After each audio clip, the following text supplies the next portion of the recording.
visual art assignment for you. This one is printmaking. So what you're looking at right now is a student's plate that has been printed. And we'll talk about what all those things mean here in just a second. I just wanted to show you this because I think it's so cool looking. So, printmaking is whenever you take something and you have some kind of material, usually ink, that you are putting on top of it, and then you are pressing it into another sheet of paper. It's very much like a stamp. That's probably the easiest way to think about it. I have a print with ink that I made that looks like this, because it's about Halloween time, and this is what my plate looks like. The first thing that we notice is that, for one, mine has color, or my print has color, but my plate does not. We also notice that the images are reversed. So just like a stamp, whatever you draw onto your plate, whenever you flip it around and it prints, it's going to be backwards. So keep that in mind when you're making your images. The other thing that we notice is whenever we want there to be lines that don't get color, we have to actually press into our plate. You can see on our friend example right here that everything that she wanted there to be lines, she had to press in. So that's a little bit backwards to what we're usually thinking about, where we draw a line and that's where our outline is. We also have a difference of materials here. This is made with printmaking ink, which is made for prints. It's pretty traditional looking, it gives a lot of vibrant color, but it's also expensive and not very widely available. Now, our friend example here is made with tempera paint, and let me tell you a few reasons why I like this. For one, tempera paint is super cheap, it's really easy to use, and it does not ruin your clothes. Another thing I really like about tempera paint is the fact that you can see your brush strokes on your print. So the way that you print onto your actual plate will determine what your print looks like. So that means that you could make the same image in the same print several different times, which we call an addition, which is multiples of the same, and they would all look a little bit different. So they would technically be what we call a monoprint, which means a one-of-a-kind print, and I think that's just super cool. So let's talk about what we're going to need to make this. First things first, we're going to need our plate. And our plate is just going to be a cutout rectangle of styrofoam. You can get styrofoam from like a styrofoam plate, would work really well. Would be a circle instead of a square. You would just need to make sure to cut around the outside parts and just leave the middle. You could also use the styrofoam boards that meat comes in on, as long as it's cleaned, and cut that into a rectangle, and you can have yourself a nice plate. All right? So I'm also going to need a marker so I can draw my image before I actually press into it, because that's how we're going to be making our print. And the reason I want to draw onto this first is because this is a washable marker, and it's not a very dark one. So if I end up having a drawing that I don't like, I can just wipe it away with water before I have to just go ahead and print it. Because once we press into it, there's no going back, right? So I'm going to make myself a fish. Let's go ahead and take out our marker. Got to take the cap off, and I'm going to draw myself like a football shape to start out with. I'm not going to make anything super complicated because I don't want to take up a whole lot of your time, and I'm really more interested in seeing what you guys come up with rather than what I make. So I need to make sure that I give my fish an eyeball so we can see where he's going. And give him a nice fin right here. Give him some gills so he can breathe. Maybe give him some lips. Draw one of those underfin things right here. Ask Mr. Elam what those are. I'm not a science teacher. Gonna give himself some nice fanny, some nice little fanned parts to his tail, or her tail. I don't know if it's a boy or girl fish. And I'm gonna do that same sort of design for up here. And just to make some interest, I like to call it eye candy. which is just like little bits of ooh, ah for it. I'm just going to add some little details, like maybe I'm going to put some bubbles right here. I'm going to put the little squares to show that it's a bubble. And let's put some little bits of seaweed around in it. Now when you're starting this off, I would also recommend not adding too many lines or making anything super complicated, because artists are not lazy, but this medium or this type of making art on Styrofoam, if you have too many lines, that it may go through or it may not show up as well.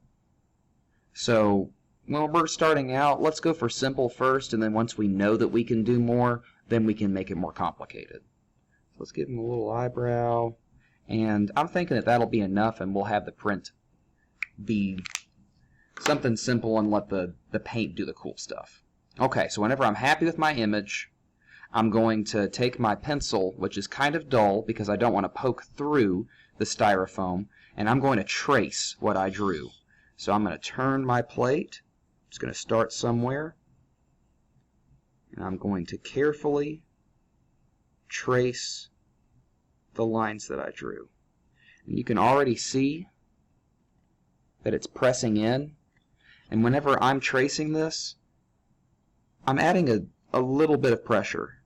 I'm not pressing so hard that I'm worried that I'm going to press through my Styrofoam or break my pencil, but I do want there to be a nice defined line here so that I don't accidentally fill that up and have a yucky looking print.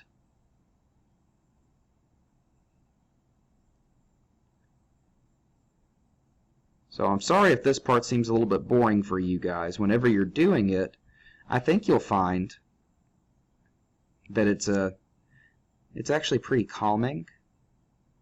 There's something about just tracing lines that reminds me of the feeling you get when you have a coloring book and you can just happily color the pages and not be thinking about what's going on, or if the weather's nice outside, or if something happened earlier. You're just kind of in that moment, and it's just nice.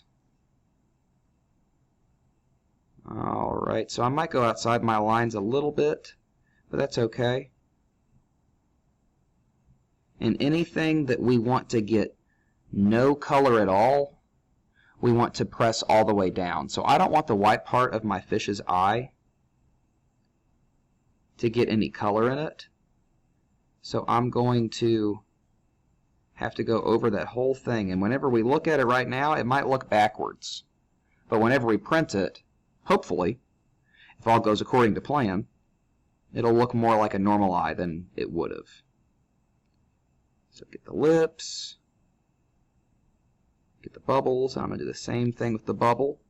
The part that's the highlight, or the part that's showing where it's shiny, I'm going to press down so that it won't pick up color, and it makes our bubbles look a little bit more real. And it's looking like that we just got this little fin right here. Got our lines on our tail.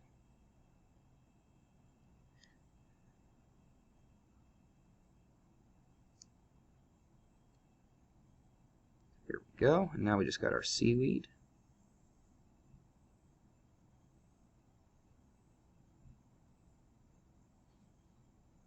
And the first time you do this, it may take you longer than it's taking me. I feel like I'm taking a while right now because I don't want to be disrespectful of your time. But I'm also, if I'm being honest, I'm probably going a little bit faster than I'm comfortable with. If I were doing this by myself and I were not making a video, I'd probably go way slower than this to make sure that I can be careful. So there we go. Alright, I got my fish, and it's ready to have its tempera paint put on it.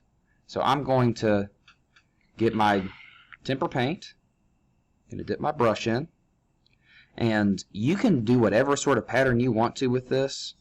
I'm wondering what it would look like if I use a lot of vertical lines.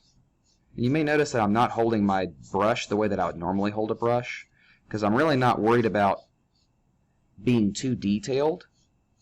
I'm really more worried about covering the entire thing evenly, and I'm more interested in the way that the patterns are going to look than I am about being too careful with the brush strokes. So it's interesting. You want to be very careful whenever you're carving into your print, but whenever you're painting this on here, you can be kind of free to explore what's going to happen. And then you can also have the ability to print this several times. So if your first print doesn't turn out that well, that's okay. You still have your plate. As long as you have paper and you still have paint, you can make as many prints as you want to make. That's why I like printmaking so much. Because sometimes you got a drawing that you really like, and you just wish that you could make it again. And with printmaking, you don't have to worry about trying super hard to draw it again. You've already got the image. All you have to do is have the coloring materials and the paper to print it on, and you got yourself as many of that drawing as you want. Which is why throughout history, before they had printers, they actually had printmakers who would make illustrations for books and make copies of books and all kinds of things. And you know what I'm noticing right now? I'm noticing that whenever I was hurrying trying to get this print done, I forgot to do the bottom of my fish. So I guess we're going to have a silly looking fish in there, so be sure not to make the mistake that Mr. Hines did and rush through it. But let's go ahead and see what it looks like. So what I'm going to do now is I'm going to carefully pick up my plate by its sides. I don't want to touch the top of it. I'm going to remove my scrap paper.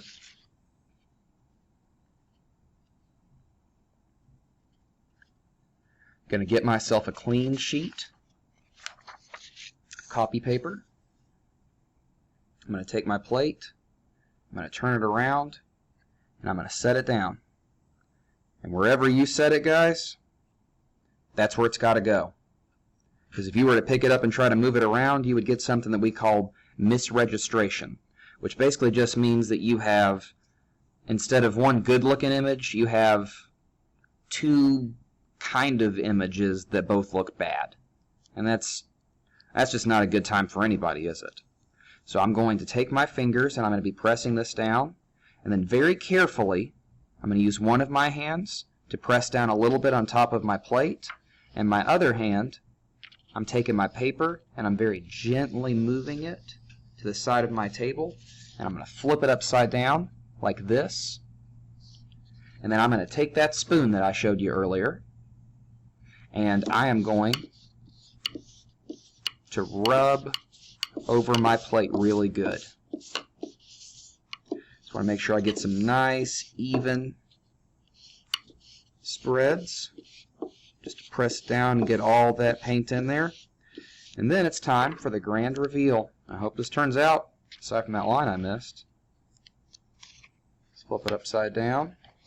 And I think that's really interesting looking. Now, I'm learning by looking at this that the next time I do it, I may need to have a little bit more paint.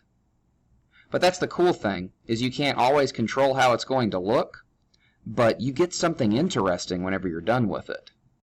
You also get to learn mistakes, or from, I can know for next time that, okay, I might need to add a little bit more paint.